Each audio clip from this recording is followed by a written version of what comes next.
Assalamualaikum warahmatullahi wabarakatuh. Saya Andi Nur Amila Fadlina dari kelas bahasa.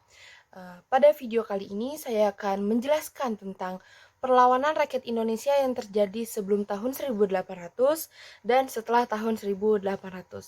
Baik, pertama saya akan menjelaskan perlawanan yang terjadi sebelum tahun 1800. Pada perlawanan ini, rakyat Indonesia melakukan perlawanan terhadap Portugis, Spanyol, dan VOC. Saya akan mengambil dua contoh perlawanan rakyat Indonesia yang terjadi sebelum tahun 1800. Yang pertama adalah perlawanan rakyat Demak terhadap Portugis.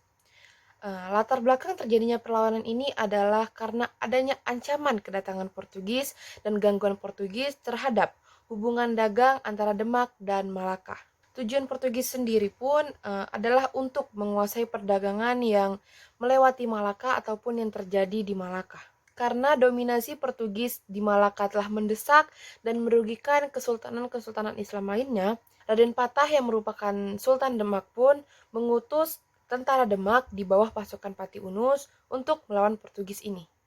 Perlawanan rakyat Demak yang dipimpin oleh Adipati Unus ini pun melancarkan serangannya pada tahun 1512 dan 1513 dengan kekuatan 100 kapal laut dan lebih dari 10.000 prajurit. Namun sayangnya, serangan ini mengalami kegagalan dan belum berhasil. Kemudian, pada tahun 1527, tentara Demak pun kembali melancarkan serangannya terhadap Portugis di bawah pimpinan Fathahillah. Pasukan Fathahillah ini berhasil mengusir Portugis dari Sunda Kelapa, dan Sunda Kelapa pun diubah namanya menjadi Jayakarta. Bisa kita lihat tokoh yang terlibat dalam perlawanan rakyat Demak ini adalah Pati Unus dan Fathahillah. Baik, kita akan move ke perlawanan selanjutnya, yaitu perlawanan rakyat Makassar terhadap VOC. Perlawanan rakyat Makassar terhadap VOC ini dilatar belakangi oleh keinginan VOC untuk memiliki hak monopoli perdagangan di kawasan Indonesia Timur, sehingga VOC pun melakukan blokade terhadap kapal-kapal yang akan berlabuh di Somba Opu. Perlawanan rakyat Makassar terhadap VOC ini terjadi dengan 3 kali pertempuran.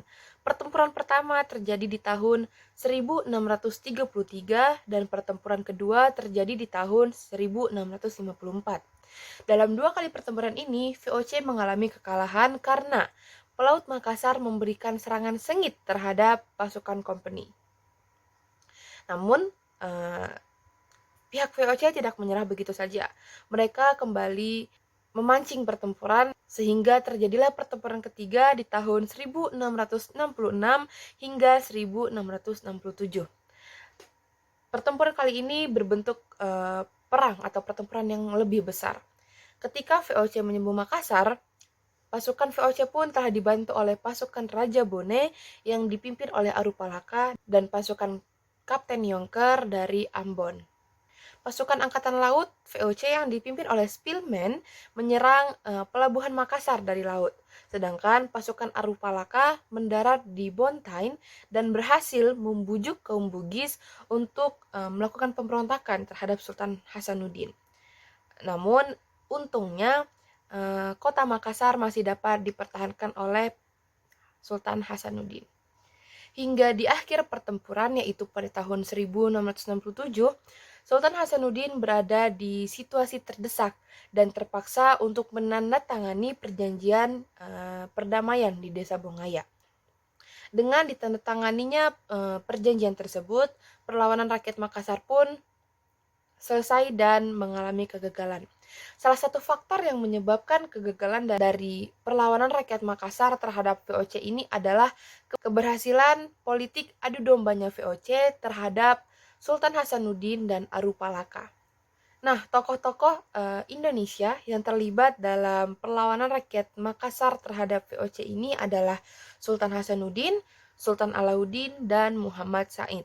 Sedangkan di pihak Belanda ada Spilman, John van Olden, Pangeran Maitus, dan Gubernur Jenderal Matsuyker.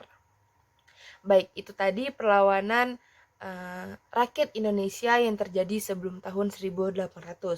Kali ini saya akan membahas perlawanan rakyat Indonesia yang terjadi setelah tahun 1800. Jika perlawanan yang terjadi sebelum tahun 1800 ini melawan Portugis, Spanyol, dan VOC, di perlawanan yang terjadi setelah tahun 1800, rakyat Indonesia lebih fokus untuk melawan Belanda. Saya juga akan mengambil dua contoh pertempuran yang terjadi setelah tahun 1800. Yang pertama adalah perlawanan kaum Padri, ya, yang biasa kita kenal sebagai Perang Padri, yang terjadi di Sumatera Barat. Hal yang melatar belakangi terjadinya Perang Padri ini adalah perselisihan antara kaum adat dan kaum Padri, di mana kaum Padri ini merupakan sekelompok ulama yang baru saja pulang dari Tanah Suci dan berniat untuk memurnikan ajaran agama Islam di Sumatera Barat, di mana kaum adat masih sering melakukan kebiasaan-kebiasaan buruk seperti berjudi, sabung ayam, meminum minuman keras, dan mengkonsumsi tembakau. Karena merasa tidak terima terhadap ajaran yang diajarkan oleh kaum Padri ini, kaum adat pun melakukan penyerangan terhadap kaum Padri. Namun, sayangnya penyerangan kaum adat ini pun mengalami kegagalan dan kaum adat berada di situasi terdesak, sehingga mereka meminta bantuan kepada Belanda. Hingga pada tanggal 10 Februari 1821, ditandatanganilah perjanjian antara kaum adat dan Belanda yang menyatakan bahwa kaum adat secara resmi menyerahkan Minangkabau kepada Belanda. Perang Padri ini terjadi dengan 3 fase peperangan. Fase pertama berlangsung di tahun 1821 hingga 1825. Perang ini bermulai dari pasukan Belanda yang sudah mulai ikut campur urusan kaum adat.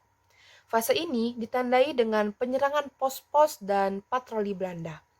Dalam perang ini, kaum Padri menang telak atas Belanda sehingga dapat menguasai Sungai Puar, Guguk Sigandang, Tanjung Alam, dan Borneo. Belanda yang mengalami kekalahan dan berada di situasi tidak enak pun mencoba untuk mengajukan perjanjian damai. Hingga di tanggal 26 Januari 1824, Belanda melakukan perundingan dengan kaum Padri di wilayah Alahan Panjak. Namun sayangnya Belanda malah memanfaatkan perdamaian ini untuk menduduki wilayah-wilayah lain di Sumatera Barat. Kemudian fase kedua pun berlangsung di tahun 1825. Fase kedua dalam Perang Padri ini berjalan bersamaan dengan adanya Perang Diponegoro di Pulau Jawa. Sehingga Belanda pun memilih untuk lebih berkonsentrasi dengan penumpasan Perang Diponegoro. Kolonel De Truus yang tidak berhasil membujuk kaum Padri untuk kembali melakukan kesepakatan damai pun meminta bantuan kepada Sulaiman Al-Jufri untuk membujuk Tuanku Imam Bonjol agar bersedia berdamai. Kesepakatan perdamaian pun kembali terlaksana dalam Perjanjian Padang yang ditandatangani oleh Tuanku Nan Receh dan Tuanku Lintau di tanggal 15 November 1825. Nah, fase kedua ini juga disebut dengan fase peredaan karena Belanda memilih untuk menunda adanya Perang Padri ini sendiri. Fase ketiga pun berlangsung pada tahun 1830 hingga 1838. Perang Diponegoro di Pulau Jawa yang pada saat itu sudah selesai dan sudah tuntas, membuat Belanda mengirimkan kembali pasukannya untuk menumpas Perang Padri yang terjadi di Sumatera Barat ini. Belanda menerapkan taktik benteng stelsel untuk mempersempit ruang gerak kaum Padri. Sehingga kaum Padri pun berada di situasi terdesak dan para pemimpinnya pun mulai mundur. Hingga pada akhirnya hanya Tuanku Imam Bonjol yang memimpin peperangan untuk melawan kaum Belanda ini. Namun untungnya, kaum Padri pun mendapat dukungan dari kaum adat yang telah merasa dirugikan oleh Belanda. Kaum adat dan kaum Padri menerapkan strategi gerilya untuk melawan Belanda. Namun karena Belanda mendatangkan pasukan dari Jawa yang membuat kaum Padri dan kaum adat pun mengalami kekalahan telak dan semakin terdesak. Setelah pertempuran yang sengit, Belanda pun berhasil merebut Benteng Bonjol pada tanggal 16 Agustus 1837. Kemudian di bulan Oktobernya, Tuanku Imam Bonjol berhasil ditangkap Belanda dan diasingkan ke Manado. Dengan begitu, perlawanan kaum Padri di Minangkabau pun berhasil diruntuhkan oleh Belanda dan kaum Padri mengalami kekalahan. Nah, dari kisah ini, tokoh yang terlibat dalam Perang Padri ini adalah Tuanku Imam Bonjol yang bernama asli Muhammad Syahab atau Pelo Syarif, Tuanku Nan Cerdik, Tuanku Tambusai dan Tuanku Nan Alahan. Baik, kita akan membahas perlawanan terakhir, yaitu perlawanan rakyat Diponegoro atau Perang Diponegoro yang terjadi di Pulau Jawa. Perang Diponegoro ini dilatar belakangi karena adanya campur tangan Belanda terhadap budaya dan adat keraton yang melahirkan budaya barat baru yang tidak sesuai dengan budaya timur yang digunakan rakyat Nusantara atau rakyat Indonesia. Belanda secara sepihak mengizinkan perusahaan asing menyewa tanah untuk kepentingan perusahaan, sehingga para petani pemilik sawah pun dijadikan tenaga kerja paksa. Rakyat-rakyat juga diminta untuk membayar pajak seperti pajak tanah, pajak ternak, dan pajak jumlah pintu yang dianggap tidak masuk akal. Kronologi bermula di Anthony Hendrik Smitherd, residen Yogyakarta yang kebetulan adalah orang Belanda, berniat untuk membangun jalan kereta api. Namun niat beliau ditentang keras oleh Pangeran Diponegoro lantaran rel kereta api tersebut mengenai area kediaman neneknya di Tegal Rejo. Perang pun dimulai pada tanggal 20 Juli 1825. Pangeran Diponegoro dan para pengikutnya menerapkan strategi gerilya untuk melawan Belanda yang sudah sangat jelas lebih unggul dalam pasukan dan persiapan persenjataan. Pasukan Diponegoro yang selalu bergerak keluar masuk hutan, naik turun gunung, dan menjelajahi banyak wilayah dari mulai Yogyakarta, Jawa Tengah, dan Jawa Timur sangat merepotkan Belanda sehingga Belanda terpaksa mengeluarkan banyak biaya dan menarik pasukan dari Sumbar untuk diperbantukan di Pulau Jawa ini. Kekuatan Belanda yang semakin kuat pun membuat pasukan Diponegoro ini terdesak. Satu demi satu pemimpin perang Diponegoro ini sudah mulai tertangkap oleh Belanda. Belanda sudah mencoba menawarkan gencatan senjata, namun Pangeran Diponegoro dengan kekehnya menolak ajakan tersebut. Hingga pada akhirnya Pangeran Diponegoro bersedia mengiyakan ajakan Belanda demi keselamatan keluarga dan para pengikutnya. Ia bersedia diajak berunding dengan syarat keluarga dan para pengikutnya pun dibebaskan.